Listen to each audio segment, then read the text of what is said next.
सांगली मिरज आणि कुपवाड महानगरपालिकेचे आयुक्त सत्यम गांधी यांची बदली झाल्यानंतर महापालिका प्रशासन पदाधिकारी आणि नागरिकांच्या वतीने निरोप देण्यात आला। प्रतापसिंह उद्यान येथे साकारण्यात आलेल्या पक्षी संग्रहालयाचे उद्घाटन आयुक्त सत्यम गांधी यांच्या हस्ते करण्यात आले।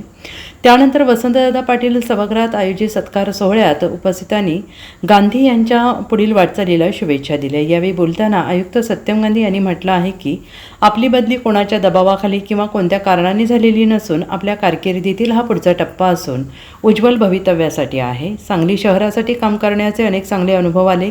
मंत्री, आमदार, खासदार, पदाधिकारी यांच्याशी समन्वय साधून सांगली अधिक चांगली करण्यासाठी प्रयत्न केले आणि यावेळी महापौर धीरज सूर्यवंशी, सभापती अतुल माने, विरोधी पक्षनेते मंगेश चव्हाण, गटनेते युवराज गायकवाड, अतिरिक्त आयुक्त राहुल रोकडे, उपायुक्त स्मृती पाटील तसेच नगरसेवक आणि नागरिक उपस्थित होते।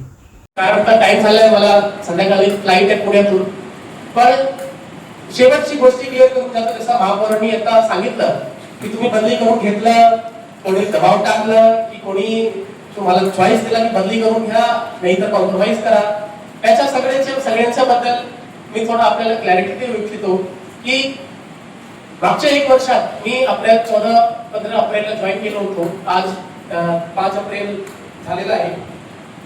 मागच्या 1 वर्षात मला माननीय मुख्यमंत्री महोदय, माननीय पालकमंत्री महोदय, माननीय इकडचे आमदार, माननीय खासदार, सगळे पदाधिकाऱ्यांचा भरपूर सपोर्ट दिला।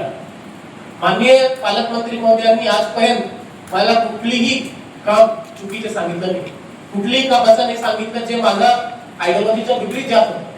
त्याने मला सांगितलं आयुक्त साहेब बघून घ्या, पण त्याच्या पुढे काहीच नाही, तुम्हाला करावंच लागेल। किंवा कुठलेही माननीय आमदार असू द्या, कुठले माननीय खासदार असू द्या, कुणी आजपर्यंत मला असं काही सांगितलं नाही।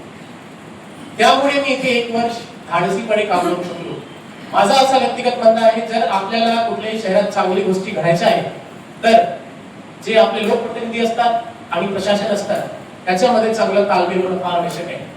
जर आपण असं समजून घेतलं की प्रशासनात सगळ्या गोष्टी आहे, आम्ही बुलडोझर चालून टाकले, तसं होणार नाही। आणि जर लोकप्रतिनिधी म्हणा की आमच्याप्रमाणेच काम झालं पाहिजे तरी पण चालणार नाही। एक आपल्याला मध्यम शोधला पाहिजे, याच्यावर एक अशी टॉपिक वर यायला पाहिजे की दोन्ही ऍग्री आहोत आणि मग आपण डेव्हलपमेंट वगैरे करू शकतो। माझी बदली कुठली प्रेशरमुळे झाली नाही, माझी बदली कोणीही करून घेतलं नाही किंवा कोणाचाही दबाव नव्हता। माझा फक्त पर्सनल करिअर मध्ये काही एक्सपेक्टेशन आहे, माझा काही पर्सनल करिअरचा ग्राफ असतो आहे, ते ग्राफ फॉलो करण्यासाठी मी फक्त मागणी केलं होतं की जर कुठे जिल्हा परिषदच्या जर पद वॅकेंट होत असतील तर मला 100% द्यावी। त्याच्यामध्ये मला त्याच्यानंतर मला विचारणा केलं गेलं की तुम्ही इथे जाण्यासाठी इच्छुक आहे का, तर मी म्हटलं ठीक आहे मी जाईन।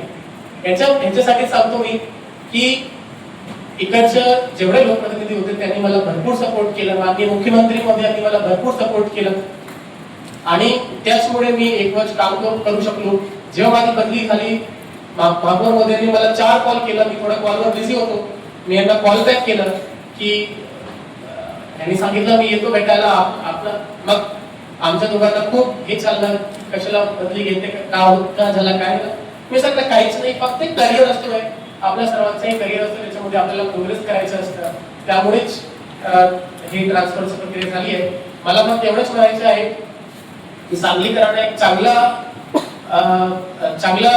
पदाधिकारी मिळाले आहेत, चांगले लोक मिळालेले आहेत, चांगले महापौर, उपमहापौर, विरोधी पक्ष, गटनेते, सगळ्या गोष्टी चांगल्या मिळालेल्या आहेत। आपल्या सर्वांना फक्त सांगलीसाठी चांगली करून जायचं आहे आणि मी एवढेच बोलून थांबतो। फक्त मी भविष्यात जिथेही माझी पोस्टिंग होईल, जिथेही मी जाईल, 100% मला सांगलीची आठवण राहील एवढं। मी माझी पहिली पोस्टिंग मध्ये प्रोबेशनला खानदेश होतो, त्याच्यानंतर काही काळासाठी विदर्भ गेलो, त्याच्यानंतर काही 1-1.5 वर्षासाठी कोकण गेलो, आता मी पश्चिम महाराष्ट्रामध्ये काम केलं 1 वर्ष, तर परत मला विदर्भ जायचे आहे। पूर्ण महाराष्ट्राची मी टेस्ट घेत आहोत, पण सांगली सारखी चांगली ठिकाणी मला अजिबात कुणीच बघितलं नाही। 3 सिटी एवढा चांगले लोक मला कुठेच भेटले नाही। आणि जेव्हा मी सांगली बोलतो तर कोण महानगरपालिका एरिया येत आहे, तर कोणी असं समजू नये की मी फक्त सांगलीसाठी बोलतो।